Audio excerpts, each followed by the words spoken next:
咁就係呢度咯。浸到邊度？呢度呢格冇。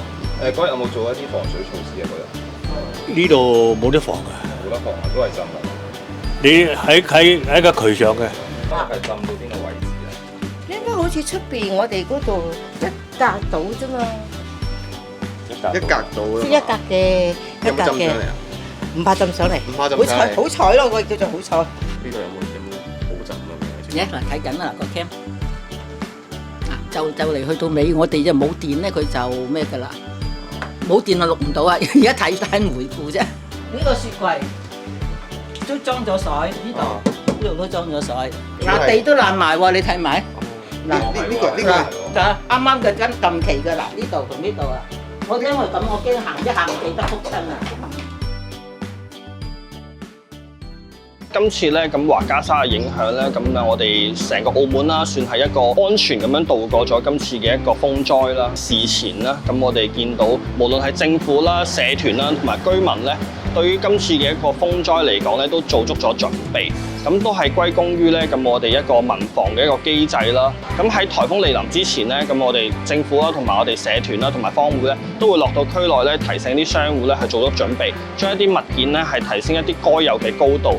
甚至乎如果大型物件咧，佢哋搬唔走嘅話咧，咁佢哋都會求助我哋嘅地區坊會啊，同埋係我哋嘅地區辦事處啦。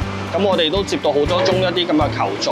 風災之後咧，咁我哋見到啦，政府部門咧都有一個機制咧，都係聯同社團咧，係去到為咗呢個街道嘅一個恢復啊，同埋啲商戶嘅恢復咧，係不斷咁樣去努力去工作。街坊總會啦，咁同埋地區辦事處咧，咁都係通過好多日啦，咁同大家咧去清理一啲商戶啊，搬一啲咧佢哋浸咗嘅啲物資啦，咁令到咧成個一個商戶咧能夠咧可以係迎接翻一啲正常嘅一啲運作，可以正常去營商。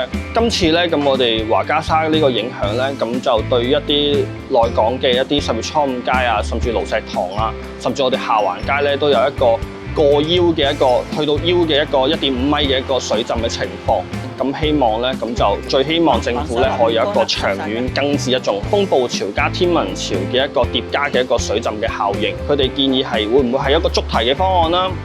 甚至乎如果築堤方案唔可行嘅話，會唔會有啲更好嘅一啲方案咧？政府可以研究到出嚟，盡快去一個研究同埋推進咧，令到成個內港區甚至乎成個澳門咧都唔會受到一啲咁樣嘅災害嘅水浸嘅時候咧，咁居民咧就係非常之期待有呢個咁樣嘅一個希望出到嚟咯。